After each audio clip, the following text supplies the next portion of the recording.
बोलिए सद्गुरुदेव की जय।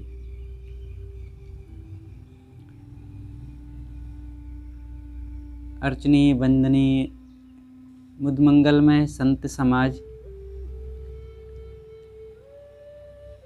सत्संग प्रेमी सम्मानीय सज्जनों एवं भक्तिमयी माताओं बहनों, प्रातः की हमारी इस सभा में बीजक पर ज्ञान 34 प्रकरण से कुछ चर्चा चल रही है। आज का प्रसंग है या अक्षर,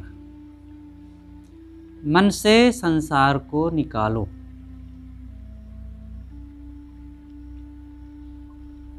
सद्गुरु कहते हैं, यैया जगत रहा भरपूरी, जगतहु ते है जाना दूरी। यैया कहे सुनहु रे भाई, हम ही ते इन जय जय पाई। यह अक्षर के माध्यम से सद्गुरु उपदेश करते हैं। साहब कहते हैं, यैया जगत रहा भरपूरी। बड़ा मार्मिक वचन है यह। साहब कहते हैं कि जगत के जितने लोग हैं, सबके मन में जगत भरा हुआ है। यैया जगत रहा भरपूरी।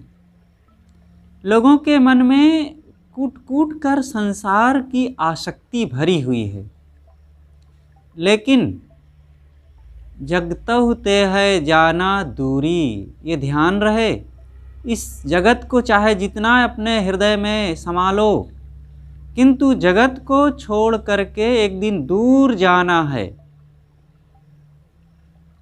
यैया कहे सुनहु रे भाई, हम ही ते इन जय जय पाई। यह अक्षर कहता है, मतलब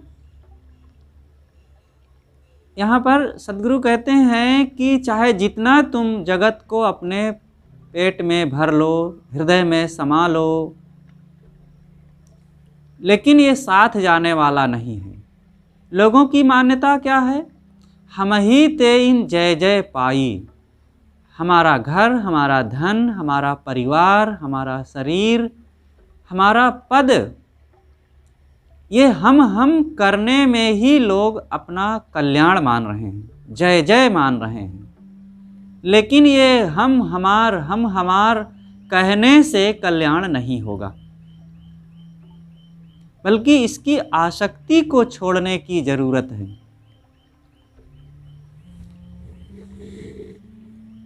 यैया जगत रहा भरपूरी। सबके मन में जगत भरा हुआ है। साखी प्रकरण में भी सद्गुरु कबीर ने कहा है कि एक समाना सकल में, सकल समाना ताई। कबीर समाना बूझ में, जहां दूतिया नाई। एक ये संसार मन में समाया हुआ है और मन संसार में लीन है। दोनों दो ढंग से कहने का ये तरीका हुआ, लेकिन बात एक है। चाहे ये कहें कि मन संसार में डूबा है, और चाहे ये कहें कि संसार मन में समाया हुआ है, दोनों एक बात है। वही चीज यहाँ है। यैया जगत रहा भरपूरी। ये जगत लोगों के मन में समाया हुआ है। बाहर जितना ये जगत दिख रहा है, गांव, नगर, पशु पक्षी, पेड़ पहाड़, नदी झरने, अनुकूल प्रतिकूल, और खेत बाड़ी, मकान, फूल फुलवारी, गाड़ी मोटर, ये जितना बाहर दिख रहा है, उससे ज़्यादा ये भीतर समाया हुआ है मन में। बाहर वाले को तो हम घर से निकलेंगे तब जो जो चीज़ें दिखेंगी वो हमारे सामने रहेंगी, लेकिन भीतर वाला हम बिस्तर पर लेटे हैं, जबकि वहाँ एक भी गाड़ी नहीं चल रही, एक भी पहाड़ नहीं है, एक भी जंगल नहीं है, एक भी दुकान नहीं है और एक भी परिवार के लोग नहीं हैं। फिर भी सबकी रील चल रही है, सब दिख रहा है, सबकी भीड़ वहाँ पर समाई हुई है और सब आ करके प्रभावित कर रहे हैं, हमें हलचल मचा रहे हैं, दुख के और सुख के। तो ये क्यों ऐसा हो रहा है? क्योंकि हमारे मन में संसार समाया हुआ है। तो इस मन से संसार को निकालना होगा। जब तक संसार समाया रहेगा मन में, तब तक राम की प्रतिष्ठा नहीं होगी, भीतर में आत्मा की प्रतिष्ठा नहीं होगी। आत्मा क्या है? राम रमन्ते योगिनो यस्मिन इति रामः। योगी जन जिसमें रमण करते हैं उसे राम कहते हैं। योगी जन, योगी का मतलब जो योग साधना करने वाले हैं वो सब योगी हैं। योग की साधना क्या है? योगश्चित्त वृत्ति निरोधः। महर्षि पतंजलि योग दर्शन में कहते हैं कि योगश्चित्त वृत्ति निरोधः। योग है चित्त की वृत्तियों को निरुद्ध करना, रोकना। हमारा मन, हमारी चित्त की वृत्तियाँ हरदम चंचल रहती हैं, चलती रहती हैं। प्राणी पदार्थों के लिए, लोगों के लिए, राग द्वेष के लिए और मोह आसक्ति के लिए, शरीर निर्वाह के लिए हरदम कुछ ना कुछ ये मन का स्वभाव है, वो चंचल रहना, चलते रहना, चलते रहना। ये रील ऐसी अद्भुत ये मशीन है। ये मन जब से जन्म हुआ है, बच्चा शिशु अवस्था में है तब भी कुछ सोचता है, कम सोचता है, उसका साधन अभी कमज़ोर है, लेकिन होश संभालते ही थोड़े दिन का हुआ और फिर वो सोचना शुरू करता है। ऐसा सोचता, इतना सोचता है कि जीवन भर सोचता है। जागते जागते तो सोचता है, सपने में भी सोचता है, और जब सुषुप्ति अवस्था में चला जाता है तो भी इस संसार के बीज को लेकर के जाता है। वहाँ सोचता तो नहीं है, लेकिन संसार समाया है उसके अंदर। और जैसे ही उठा फिर शुरू। जितनी देर सोता है, गहरी नींद है, उतनी देर सोचना बंद रहता है। लेकिन वो बंद रहना, मन की क्रिया का उस समय बंद रहना लाभकारी नहीं है, क्योंकि वो अवस्थाजन्य है, बोधजन्य नहीं है। और अवस्थाजन्य होने से वहाँ पर संस्कारों की छीड़ता नहीं होती। जो राग है, जो द्वेष है, जो आसक्ति है, जो मनोविकार हैं और जो मन के प्रपंच हैं, सोते समय समाप्त हैं, समाप्त नहीं बल्कि रुके हुए हैं। और जैसे ही जगे फिर वहीं से शुरू, फिर राग द्वेष शुरू, फिर मन का छल कपट शुरू, फिर वही आपाधापी और मोह बैर दुख के संस्कार पुनः आ जाते हैं। तो जो इन संस्कारों को रोके, और रुकेंगे कैसे संस्कार? यही है योग। इसको जागृत अवस्था में सेवा, स्वाध्याय, साधना की शक्ति लेकर के अपने मन को देखना और मन से सावधान रहना, ये बोध होना कि इन सब से मेरा कोई संबंध नहीं है और मैं अलग हूँ, दृश्यों से अलग, मैं अविनाशी चेतनात्मा हूँ। जब ये बोध हो जाता है तो फिर ये अलगाव की भावना बन जाती है। जड़ अलग, मैं अलग, संसार के हानि लाभ अलग, प्राणी पदार्थ अलग, मैं अलग। जिन जिन में मैं चिपक रहा हूँ वे सब विजाति अलग हैं, मैं अलग हूँ। तो ये अलगाव की भावना, मैं चेतन हूँ, संसार जड़ है और जड़ में मेरा चिपकना बहुत बड़ी असावधानी है। यही है बंधन, यही है दुख के बीज, यही आसक्ति है। तो जो संसार में ना रम करके आत्मा में रमे, वही राम है। राम का अर्थ ही होता है रमना। तो जो राम है, सब यहाँ राम है।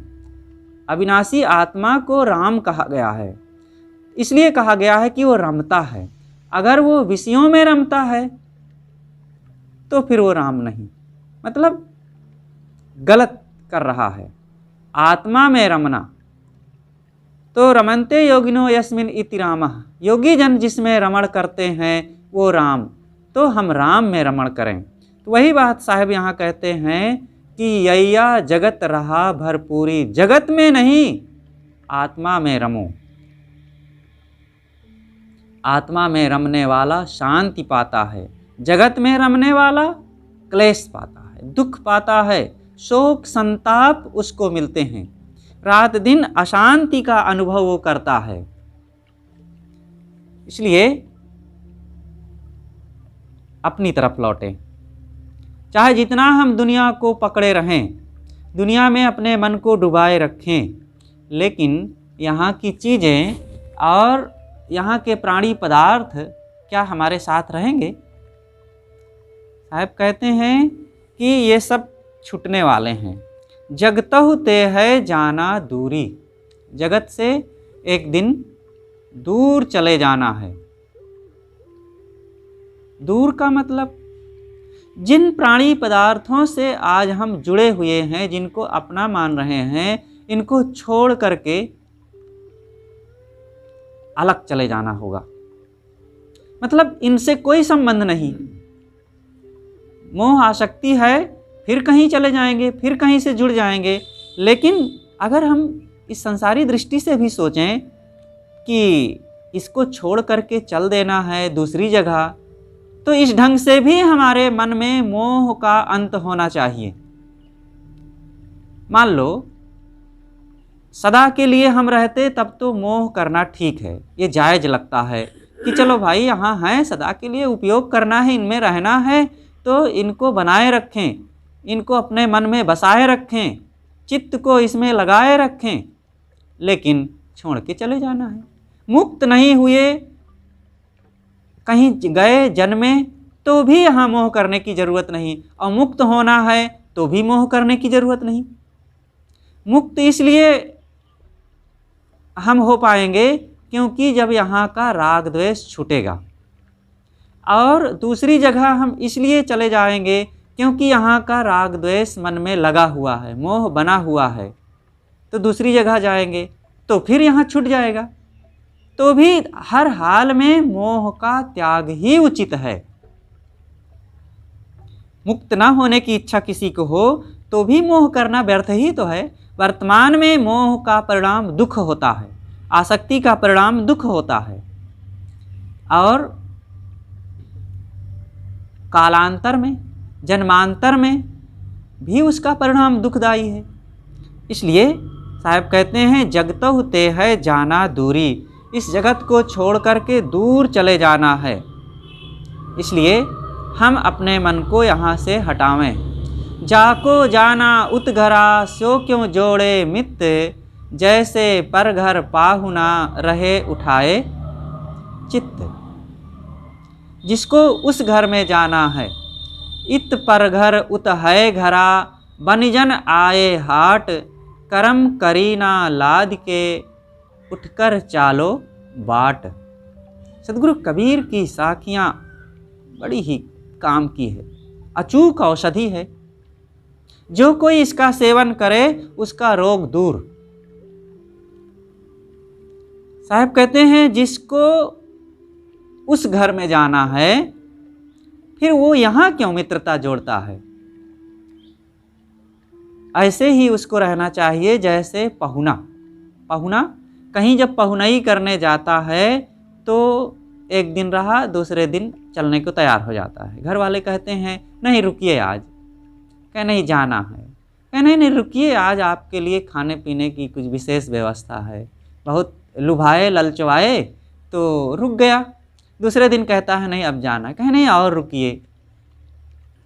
अब कहे कि नहीं आज और अच्छी व्यवस्था है, तब वो रुकने को तैयार नहीं होता है, चाहे जितना अच्छी हो। लेकिन ये पर घर है, वो हरदम अपने झोला झंडी उठाए ही रहता है, एकदम तैयार ही रहता है पर घर, क्योंकि वो जानता है चाहे जितना यहाँ खिलावें पिलावें स्वागत सम्मान करें, लेकिन ये मेरा नहीं है, जाना है मुझे। ऐसे हमको यहाँ रहना चाहिए संसार में, चाहे जितना अनुकूलताएं हों, चाहे जितनी सुख सुविधाएं हों। ये क्या सुख सुविधा है? ये सब मोह की चीज़ें, राग की चीज़ें हैं, दुख की चीज़ें हैं। जिन प्राणी पदार्थों को सुविधा मान रहे हैं, वहीं से दुख निकलते हैं, वहीं से बैर निकलता है, वही चीज़ें छूट जाती हैं, वही नष्ट होकर के मन को खटक पहुंचाती हैं। इसलिए यहाँ पर मन को लगाना भूल है। तो साहब कहते हैं उठो जागो, चलो अपनी तरफ याद करो, संसार में मन को बसाए मत रखो, ये दुख का कारण है। राग द्वेष दुख का कारण है। साहब कहते हैं कि जगतहु ते है जाना दूरी, यैया कहे सुनहु रे भाई, हम ही ते इन जय जय पाई। ये वाक्य बड़ा ही महत्वपूर्ण है। यह अक्षर कहता है कि हे भाई सुनो, तुम जो प्राणी पदार्थों में कल्याण मान रहे हो कि ये हमारा और ये मैं हूँ, मैं ऐसा हूँ, मैं वैसा हूँ, ये तुम्हारे मन का अज्ञान है, भूल है, ये भ्रम है तुम्हारे मन में। ये मोह का पर्दा ऐसा पड़ा हुआ है कि समझ में नहीं आ रहा, इसको फाड़ो। इन प्राणी पदार्थों के प्रति मोह को जो तुम बनाए हुए हो और इन्हीं को हम हमार जो कर रहे हो बारंबार, यही दुख है। इससे तुम्हारी भलाई नहीं होगी।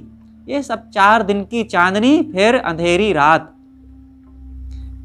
सद्गुरु अभिलाष साहब जी ने एक जगह कहा है कि चटक चांदनी छटा जवानी, बाढ़ का पानी रे। ये वैसे ही है जैसे बाढ़ का पानी। चांदनी रात कितने समय के लिए वो चटक चांदनी रहती है, फिर अंधेरी आ जाएगी। अब बाढ़ का पानी आया, कोई कहे कि वाह पानी ही पानी, अब हमें कोई कमी नहीं रहेगी, तो वो पानी कितने दिन रहेगा और वो आया हुआ पानी कितना सुख देगा? अरे वो सब कुछ तुम्हारा प्रलय कर देगा। ऐसे ये संसार की चीज़ों में जो मन लगा हुआ है, ये मोह बाढ़ की तरह है, प्राणी पदार्थ बाढ़ के पानी की तरह हैं। ये साथ रहने वाले नहीं हैं, सब थोड़े समय में कहीं के कहीं चले जाते हैं।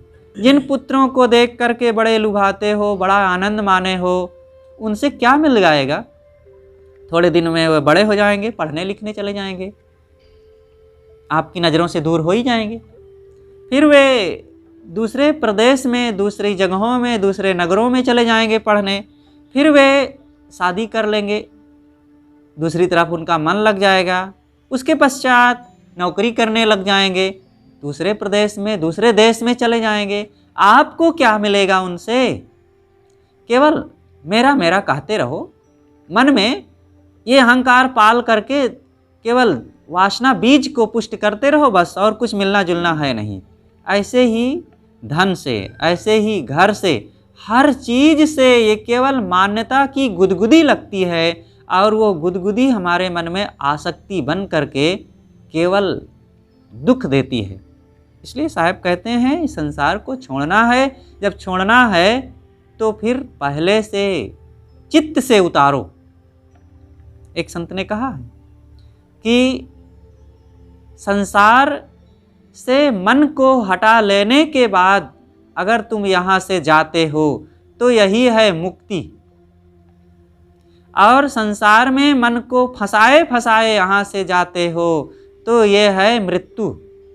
बस थोड़ा सा अंतर है, लेकिन थोड़े से इस अंतराल में पूरब और पश्चिम का, धरती और आसमान का अंतर हो गया है। मृत्यु और मुक्ति, मृत्यु होने के पश्चात फिर तुमको यहाँ आना होगा और बारंबार जन्मना मरना और फिर दुख भोगना चलता रहेगा। और मुक्ति होने के बाद, मुक्ति मतलब सदा के लिए संसार से छुट्टी, दुख रहित अनंत आनंद, वो आनंद जिसका अंत नहीं है। कितना दोनों में अंतर है। लेकिन हम इस बात को ना समझने के कारण केवल मन को यहाँ फंसाए रखते हैं।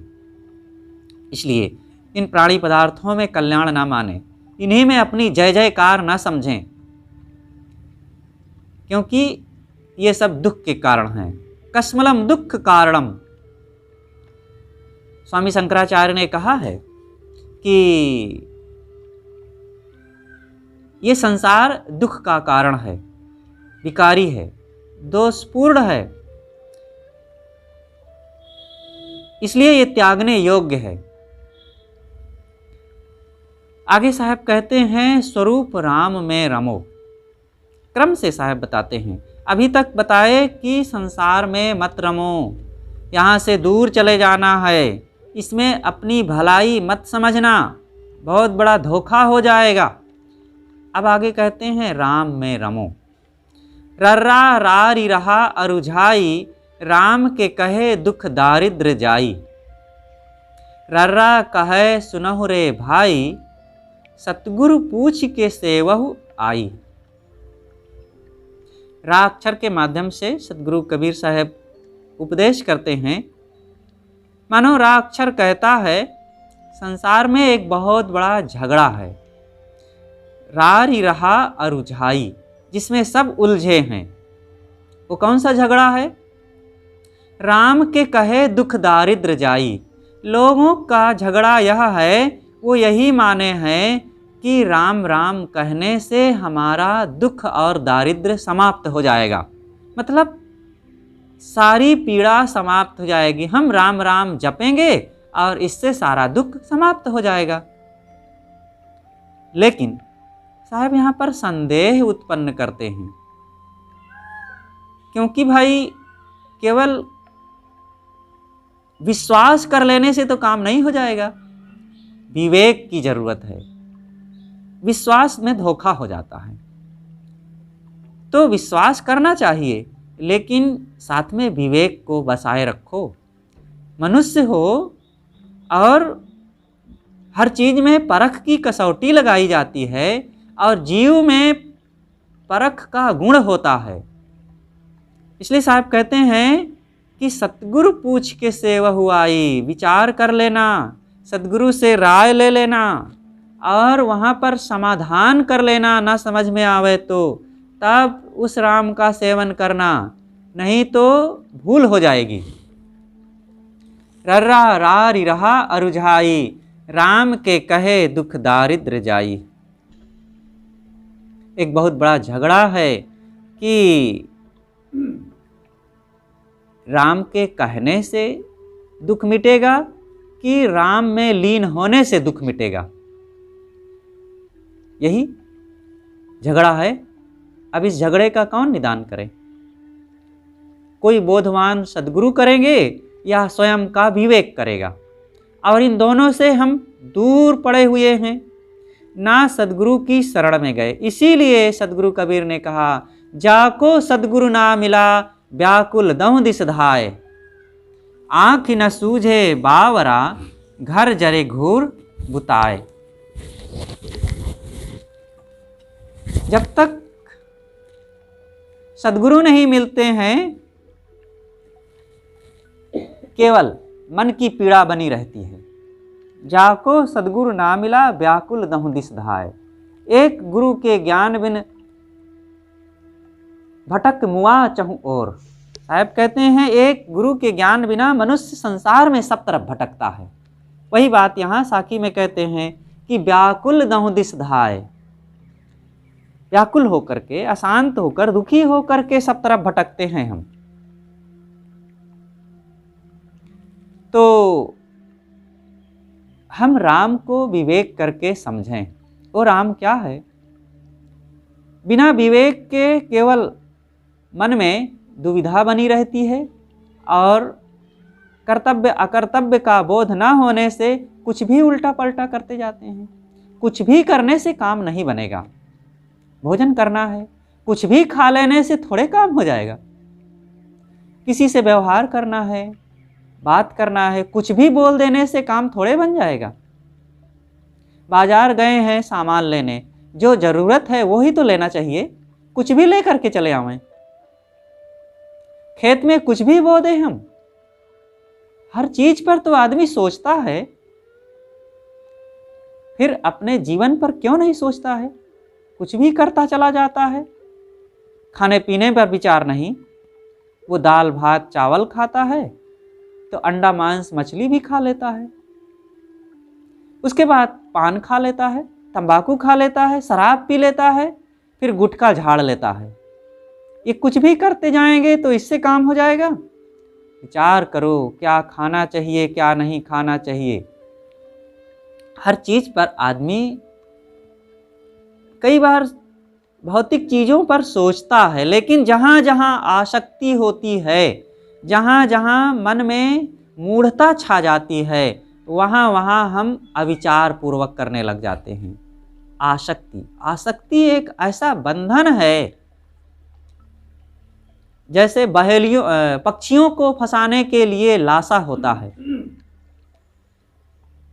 लाशा रख दिया गया, पक्षी आए और फंस गए, और उस लाशे में पक्षी एक बार मारा जाता है। एक ही बार तो जिंदगी में मरता है कोई प्राणी, लेकिन ये आसक्ति के कारण मनुष्य बारंबार मरता है।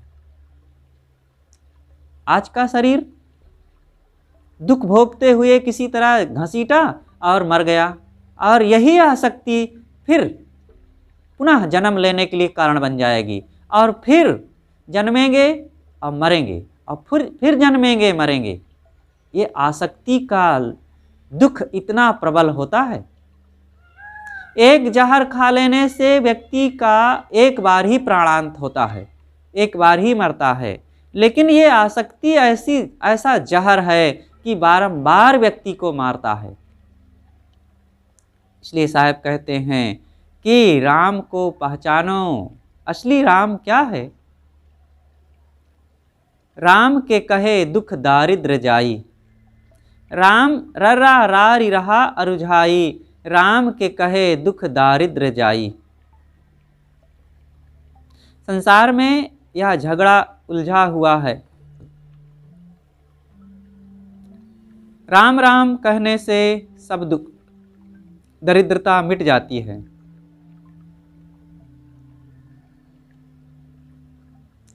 परंतु रा अक्षर कहता है कि हे भाई, सद्गुरु से पूछ करके राम का सेवन करो, तब कल्याण होगा।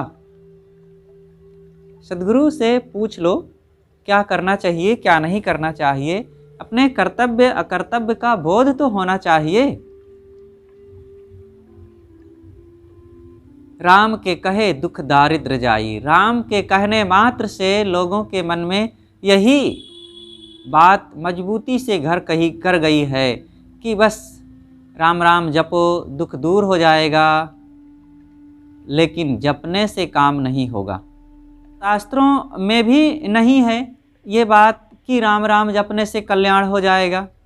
यहाँ तक कि श्री राम के संबंध में बना प्रथम महाकाव्य वाल्मीकि रामायण में भी राम नाम जप का कोई विधान नहीं है। केवल जपने से काम नहीं होगा। राम कौन है? केवल राम को नाम ले लेने से, राम का जाप करने से, उनकी कथा कीर्तन करने से तो हमारे मन के विकार, हमारे मन के दोष और मन के पाप क्या मिट जाएंगे? उस असली राम को हम पहचाने। लोग राम राम जप करके, कथा कीर्तन कह करके अपने दोषों को, अपने दुखों को लोग मिटाना चाहते हैं। कबीर साहब कहते हैं आंख मूंद कर राम राम कहने मात्र से कल्याण नहीं होगा। पहले किसी सच्चे सद्गुरु के पास जाकर के पूछो कि राम क्या है, और उसका सेवन कैसे करना चाहिए तो सद्गुरु बताएंगे।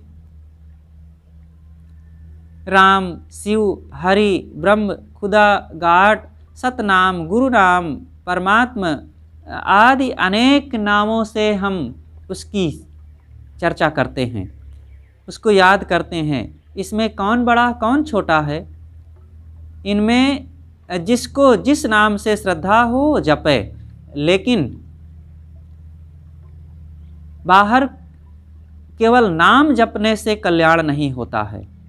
हम अपने आप को पहचानें। ये चटुआ देने से काम नहीं हो जाएगा।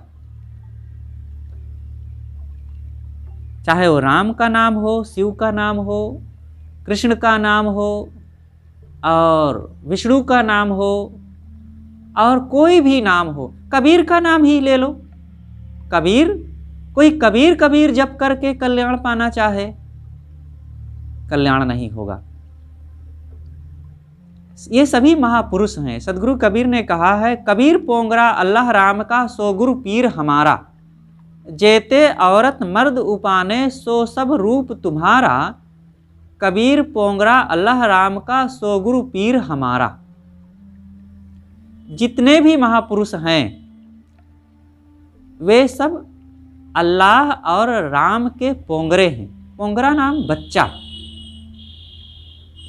सब मनुष्य हैं, चाहे कोई भी हो, राम हो, कृष्ण हो, विष्णु हो, शिव हो और बुद्ध हो, कबीर हो, महावीर हो, दयानंद हो, कोई किसी में श्रद्धा रखता हो, कोई भी महापुरुष हो तो श्रद्धा रखना चाहिए।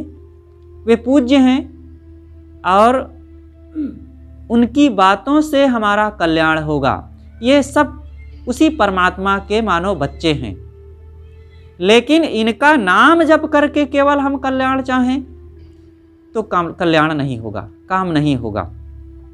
अरे भाई, वर्तमान में हम इस मोटे उदाहरण से भी समझ सकते हैं। एक व्यक्ति आया कबीर आश्रम के लिए, दूर से चल करके आ गया। अब चौराहे पर पहुंचा। अब वो संदेह में पड़ गया, किधर है कबीर आश्रम। किसी से पूछा कि भाई कबीर आश्रम कहाँ है, तो उसने बताया कि वो देखो वहाँ पर जो एक लाइट जल रही है वहीं पर कबीर आश्रम है, वही बिल्कुल कबीर आश्रम है ही। तो आया लाइट को देखते देखते। अब आ करके वो लाइट में देख रहा है कि यहाँ लाइट में तो कबीर आश्रम नहीं है। अब लाइट को ही निहार रहा है वो, तब वो कबीर आश्रम पा जाएगा क्या? लाइट को देखते देखते आया, ये तो ठीक है, लेकिन अब लाइट में उस प्रकाश में देखे, जो बाहर प्रकाश फैला हुआ है उस प्रकाश के माध्यम से फिर हम आश्रम को देखें, तब आश्रम में प्रवेश कर पाएंगे, आश्रम का लाभ मिल पाएगा।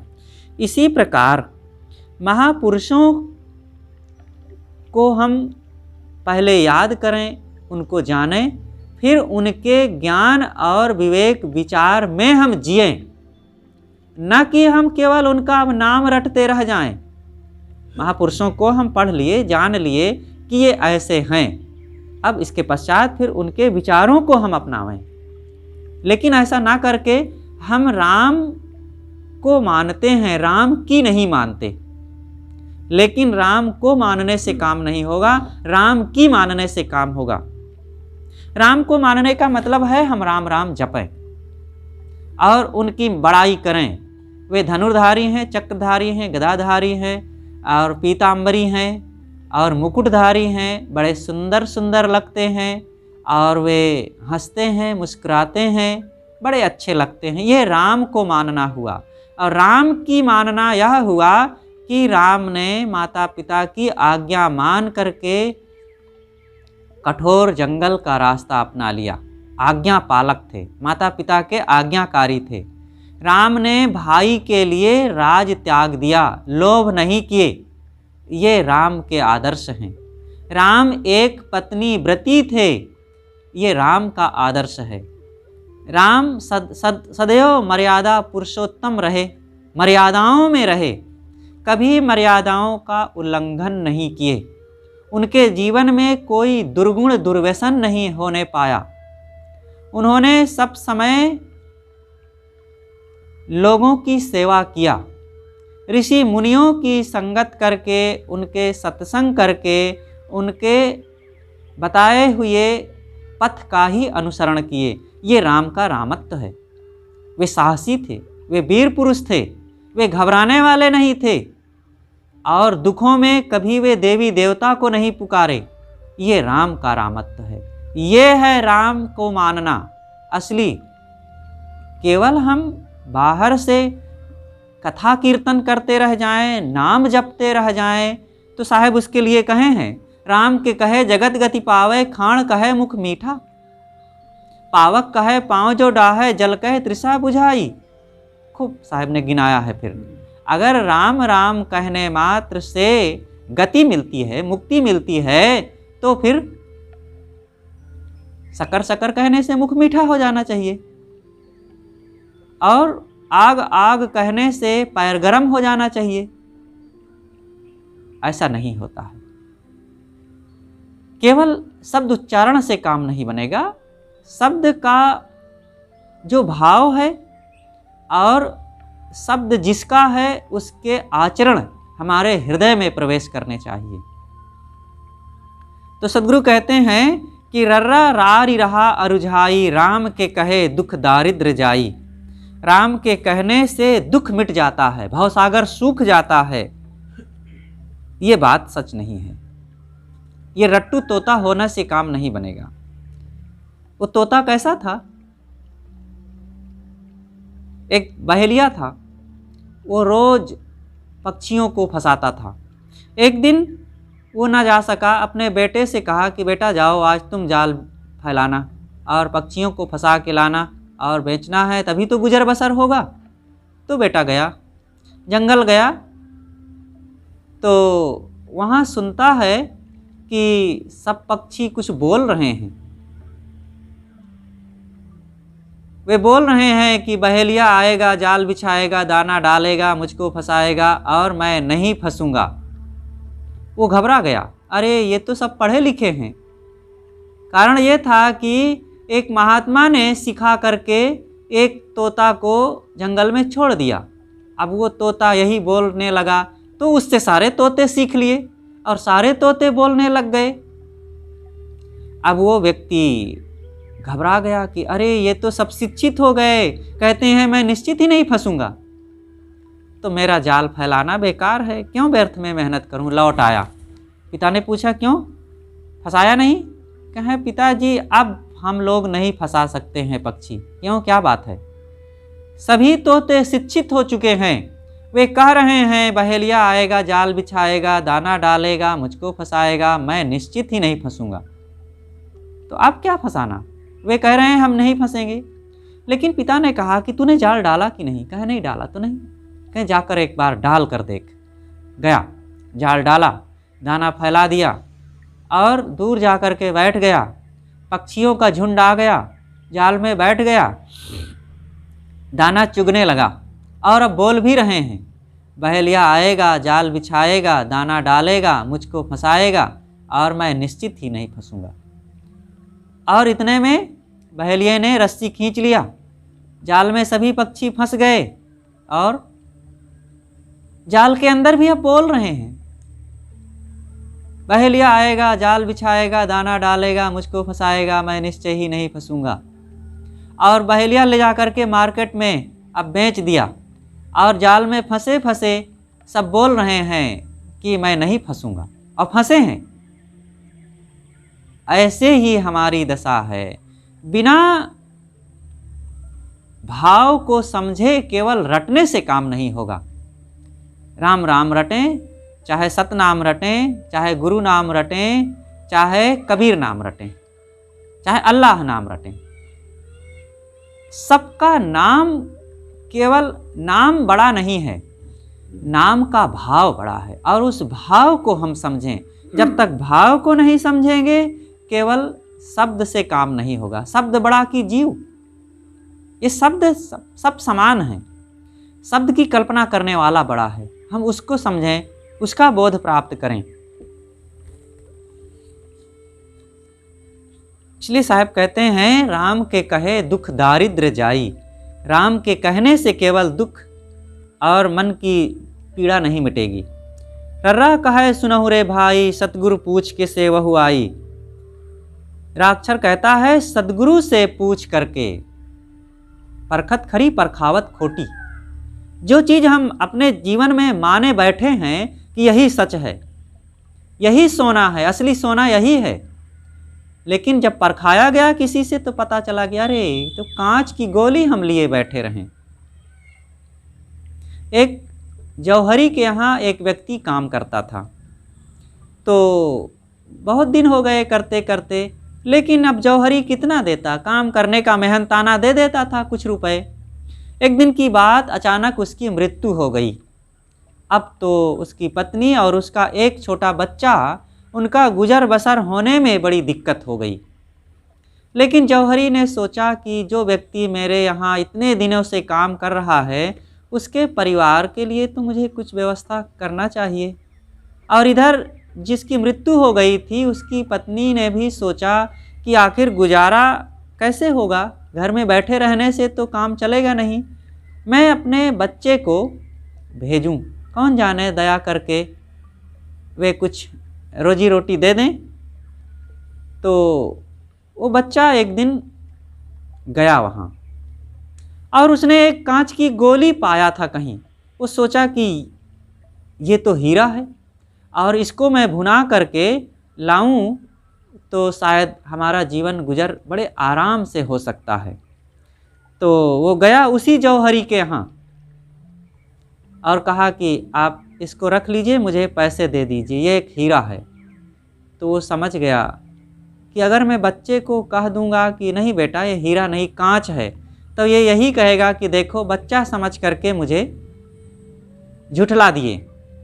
उसने कहा कि बेटा ठीक है, अभी हीरे का रेट काफ़ी गिरा हुआ है, तुम इसको मेरे ही घर पर एक बॉक्स में रख करके ताला लगा लो, चाबी अपने पास रखो और तुम ऐसा करो कि तुम्हारे गुजर बसर के लिए मैं व्यवस्था करूंगा, तुम आओ मेरे यहाँ काम करो रोज, और फिर समय से जब रेट बढ़ जाएगा तब तुम्हारे हीरे का मूल्य हम पूरा दे देंगे। वो बच्चा काम करने लग गया। महीनों बीत गए और उसके लिए रोज मेहनताना वो जौहरी देता रहा, गुजर बसर उसका होता रहा। जब जौहरी ने समझ लिया कि अब इसे हीरे की पहचान हो गई है, तो उसने उस बच्चे से कहा कि बेटा तुम जो हीरा अमुक बॉक्स में रखे हो, खोल करके ज़रा लाओ, तो उसको हम अब रेट बढ़ा हुआ है हीरे का और उसका हम तुम्हें कीमत दे देते हैं। उसने कहा कि ठीक है। खोला और जैसे ही निकाल करके हाथ में रखा तब कहता है, अरे सेठ जी ये हीरा नहीं है, ये तो कांच है, कांच। तब सेठ ने कहा कि बेटा मैं पहले से जानता था, अगर मैं पहले कह देता तो तुम्हें विश्वास ना होता, तुम्हें बहुत दुख होता, लेकिन आज तुम खुद परखने लग गए हो, इसलिए तुम स्वयं कहते हो कि ये हीरा नहीं कांच है। इसी प्रकार जब तक हमें परख नहीं हुई होती कि कल्याण कैसे होता है, तब तक हम बाहर कुछ ही करते रहते हैं। अमुक नाम जपना, अमुक कथा कीर्तन करना, अमुक काम करना, अमुक पूजा पद्धति में लगे रहना, अमुक पुस्तक पढ़ करके कुछ अगरबत्ती जला करके और पाठ पूजा कर रहे हैं, ठीक है, कुछ कर रहे हैं अच्छा है, कुछ ना करने से कुछ करना अच्छा है, करते तो हैं कुछ। एक व्यक्ति था, वो खाट में बैठ करके ध्यान कर रहा था, तो दूसरे ने आया और देखा, कहा कि भाई खाट पर बैठ करके ध्यान नहीं करना चाहिए। तो जो बैठा खाट पर ध्यान कर रहा था उसने पूछा, आप ध्यान करते हैं कि नहीं? कहा मैं तो ध्यान नहीं करता। तो उसने कहा, अरे भाई तुमसे तो अच्छा ही हूँ मैं, नहीं ज़मीन पर सही खाट पर ही सही, करता तो हूँ कुछ तो करता हूँ, कुछ करो, कुछ ना करने से कुछ करना अच्छा है। आज तो बहुत लोग भौतिकवादी दृष्टिकोण अपना करके कुछ भी नहीं, ना मंदिर ना मस्जिद, ना गीता ना रामायण, ना कुरान ना पुराण, कुछ नहीं करते हैं। बस खाओ पियो मौज करो, भौतिक चीज़ों को इकट्ठा करो और भोगों को भोगो, मनमानी संसार में व्यवहार करो। बस यही उनके जीवन का सबसे बड़ा धर्म बन गया है। कुछ करो, नहीं पूर्ण सच्चाई मिल रही है तो आंशिक रूप से कुछ करो। जो लोग कुछ पूजा पाठ कर रहे हैं, कथा कीर्तन कर रहे हैं, नाम जप रहे हैं, अच्छा करते हैं, वे धीरे से एक दिन उनको जब सत्य की समझ आएगी और वो ऐसे संगत मिलेगी, ऐसे सद्गुरु मिल जाएंगे तो उसको वो छोड़ भी सकते हैं। लेकिन अक्सर देखा जाता है कि जो जहाँ चिपक जाता है, जो जिसकी मान्यता बना लेता है, उसको जल्दी छोड़ नहीं पाता है। यही सबसे बड़ा अविवेक है। मनुष्य को अपने मन को थोड़ा सरल बना के रखना चाहिए। सत्य की प्राप्ति के लिए अपने मन को हम इतना कठोर ना बना लें कि कहीं जड़ीभूत हो जाएं। सरल बना के रखो, विवेकवान बन करके रहो। जब विवेक होगा मन में, सरलता होगी मन में, सत्य की जिज्ञासा होगी, तब जैसे ही हमें मिलेगा सत्य, हम उसको अपना लेंगे।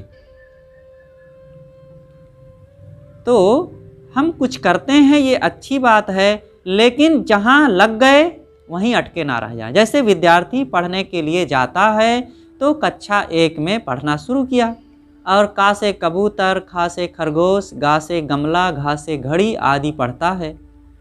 तो शुरू में का से कबूतर पढ़ता है, लेकिन जब बड़ा हो जाता है तो का से कर्तव्य पढ़ने लगता है, और बड़ा हो जाता है तो फिर का से कर्तव्य लीनता में पहुंच जाता है। वो कबूतरे में नहीं बैठा रहता है, वो कबूतर शुरुआत में है। कबूतर और कबूतर के चित्र में अंतर होता है। ये पहले नहीं समझ में आता, लेकिन बाद में ये भी समझ लेता है कि कबूतर क्या चीज़ है और कबूतर का चित्र क्या चीज़ है और वो का क्या चीज़ है। इसी प्रकार जो साधक शुरू में केवल इतना ही समझता था कि मंदिर में चले जाओ, जल डाल दो, धर्म हो गया, ये शुरुआत है, बिल्कुल बचपने की चीज़ है। जब थोड़ा बड़े हो गए तब जल डालें, लेकिन मंदिर में जाकर के सफाई भी करें और मंदिर में जाकर के ध्यान भी करें। लेकिन जब और आगे बढ़ जाता है तब उसको अपना घर ही मंदिर लगने लगता है, घर के लोग ही देवता लगने लगते हैं। लेकिन जब और आगे बढ़ जाता है तब फिर आत्मा ही मंदिर, उसको आत्मा ही देवता लगने लगता है, शरीर ही मंदिर लगने लगता है। इस प्रकार से धर्म की यात्रा होती है, इस प्रकार से कल्याण की यात्रा होती है। लेकिन हम धर्म के नाम पर तो विवेक को अलग धर देते हैं। हर जगह विवेक करेंगे। एक हंडी खरीदने जाएंगे 2 रुपए की, वहाँ भी ठोंक बजा के देख लेंगे। एक कपड़ा खरीदने जाएंगे और अच्छा और खराब कपड़े की पहचान करेंगे, मोबाइल की पहचान करेंगे, बर्तन की पहचान करेंगे। लेकिन कल्याण की दिशा में हम विवेकहीन हो जाते हैं। यही साहब कहते हैं कि ऐसा करने से तुम्हारा दुख नहीं मिटेगा। राम के कहे दुख दारिद्र जाई, जपते रहो, दुख नहीं मिटेगा। सद्गुरु से पूछ करके, अब सद्गुरु कौन है, सद्गुरु कहाँ मिलेंगे, किसे सद्गुरु कहना चाहिए। आज सद्गुरु तो कहला करके बहुत ऐसे ऐरे गहरे नत्थु खैरे घूम रहे हैं जिनको अपने तन की सुध नहीं शिष्य करण की आस बन गए हैं। तो सब कोई सद्गुरु नहीं हो जाता है। सद्गुरु का मोटा रूप यह है कि सबसे पहले वो गृह त्यागी हो, उसके बाद दुर्व्यसन दुर्गुण रहित हो, उसके पश्चात वैराग्यवान हो और उसके पश्चात वो बोधवान हो, भ्रम और अंधविश्वासों में पड़ करके भटकने वाला ना हो। उसे सच्चा सद्गुरु कहते हैं। और ऐसे सद्गुरु मिल जाएं तो अपने मन को डार के वैराग्यवान में लीन, वैराग्यवान ऐसे बोधवान सद्गुरु के चरणों में समर्पित कर दो और फिर वो जो बतावें उन पर विश्वास करो, उसको अपनाओ। वैराग्यवान के संग बिन होए नहीं बैराग, संगति हूँ फल ना मिले बिन साचे मन लाग। बिना सच्चे बोधवान के, वैराग्यवान के संगत किए हमें कल्याण नहीं हो पाएगा, वो बोध नहीं हो पाएगा, वो वैराग्य नहीं हो पाएगा हमारे अंदर। इसलिए ऐसे बोधवान वैराग्यवान निष्काम की संगति चाहिए। लेकिन संगति का फल तब तक नहीं मिलता है जब तक हम अपने मन को देते नहीं हैं। संगति हूँ फल ना मिले, बिन साचे मन लाग। हमारे मन में ईमानदारी होनी चाहिए, समर्पण भावना होनी चाहिए। बिना समर्पण के काम नहीं होगा, समर्पण चाहिए। कहीं भी समर्पित हो जाएंगे उसका लाभ शुरू हो जाएगा। हाँ, तो अब समर्पण में सावधान रहें, अविवेक पूर्वक अंधविश्वास में समर्पित ना हो जाएं। समर्पण का लाभ मिलेगा, वहाँ भी आपका मन काफ़ी सात्विक रहेगा, लेकिन बोध नहीं होगा, शांति नहीं मिलेगी। कोई एक लकड़ी को ही पूजने लग जाए, कोई अपने घर को ही पूजने लग जाए समर्पित होकर के, तो वहाँ भी उसको सात्विकता मिलेगी। काफ़ी कुछ आडंबरों से, भ्रमों से, दुर्गुणों से, दुर्व्यसनों से और कुकर्तव्यों से वो बचा रहेगा कि नहीं। कहीं भी हम समर्पित हो जाएं, एक पेड़ में ही समर्पित होकर के नित्य नियम पूर्वक हम पानी चढ़ावें और उसकी पूजा करें, सिर झुकावें और जा कर के उसकी वंदना करें, बहुत कुछ आपको लाभ हो जाएगा। इसीलिए कहा गया है, नेम जगावे प्रेम को, प्रेम जगावे जीव, जीव जगावे पीव को, वही जीव वही पीव। तो नियम, जो नियम में हम बंध गए हैं, समर्पित हो गए हैं, ये बहुत बड़ी चीज़ है। सत्संग में समर्पित होकर के आप बैठते हैं, तो वो समर्पण होकर के जब बैठेंगे तो आपको बड़ा लाभ होगा। और फिर समर्पित होने के पश्चात विवेक खोल करके, दिमाग खोल करके जब ज्ञान की बातों को निर्चीर निर्णय करते हुए सुनेंगे, तब वहाँ पर और लाभ होगा। लाभ यह होगा कि कहीं गलत बात कोई लगेगी तो उस पर आप विवेक करेंगे और उसको छोड़ देंगे। अगर किसी ने ऐसी बात कह दिया जो भ्रम और उलझनपूर्ण है, अंधविश्वासपूर्ण है, तो आप वहाँ पर तुरंत विवेक की कसौटी से उसको छांट देंगे और जो सार सत्य है उसको हंसवत ग्रहण कर लेंगे। तो साहब कहते हैं, सतगुरु पूछ की सेवहु आई, सदगुरु से पूछ करके उसका सेवन करो। तो इस प्रकार हम विवेकवान बने। आज इन्हीं 2 शब्दों पर ही हम समाप्त कर देते हैं। पहली चर्चा जो हुई थी, यैया जगत रहा भरपूरी, जगतहु ते है जाना दूरी, यैया कहे सुनहु रे भाई, हम ही ते इन जय जय पाई। यह अक्षर से सदगुरु उपदेश करते हैं कि लोगों के मन में संसार की वासनाएं कूट कूट कर भरी हुई है। ये प्राणी पदार्थों को चाहे जितना हम अपने मन में बसा लें, लेकिन एक दिन इसको छोड़ करके जाना है। और इन प्राणी पदार्थों को जपने से कल्याण नहीं होगा, लेकिन दुनिया के लोगों में यही विचार घर कर गया है कि ये प्राणी पदार्थों को जपने से और हम हमारा कहते रहने से ही हमारा कल्याण हो जाएगा और रात दिन इन्हीं को स्मरण मनन चिंतन करने से शांति मिल जाएगी। लेकिन ये बात पूरी की पूरी असत्य है, ऐसा नहीं होता। दूसरी बात साहब आगे कहते हैं, रर्रा रारी रहा रुझाई, राम के कहे दुख दारिद्र जाई, रर्रा कहे सुनहरे भाई, सतगुरु पूछ के सेवहु आई। संसार में एक बहुत बड़ा झगड़ा मचा हुआ है कि राम राम कहने से या कोई नाम जपने से दुख दारिद्र और जीवन का कलह मिट जाएगा।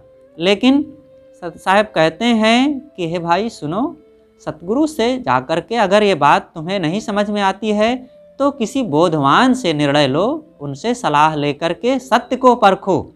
केवल नाम जपने से, शब्द जपने से काम नहीं हो जाएगा। जब धान धान गेहूँ गेहूँ जपने से धान और गेहूँ घर में नहीं आ जाता है, रुपया रुपया जपने से रुपया घर में नहीं आ जाता है, खेती करनी पड़ती है, ऑफिस में जाके काम करना पड़ता है, तो केवल राम राम जपने से, गुरु नाम जपने से केवल काम नहीं होगा, काम करना पड़ेगा। वैसे अपने जीवन को बनाना पड़ेगा, मन इंद्रियों को स्वच्छ करके वैसी साधना करनी पड़ेगी और स्वरूप का बोध प्राप्त करना पड़ेगा, तब वो काम होगा। इस प्रकार से सदगुरु इन 2 बातों में कितना मार्मिक संदेश देते हैं जो हमारे जीवन का परम सच है। यही असली धर्म है और यही असली साधना है। जो इस साधना को नहीं अपनाता है, हजारों साधना करने के बाद भी ना मन की पीड़ा मिटती है और ना जन्म मरण का चक्र मिटता है और ना वासनाएं समाप्त होती है, ना मुक्ति मिलती है। इसलिए हम यही काम करें जिससे पूरी तरह से दुख मिटे। बस साहेब।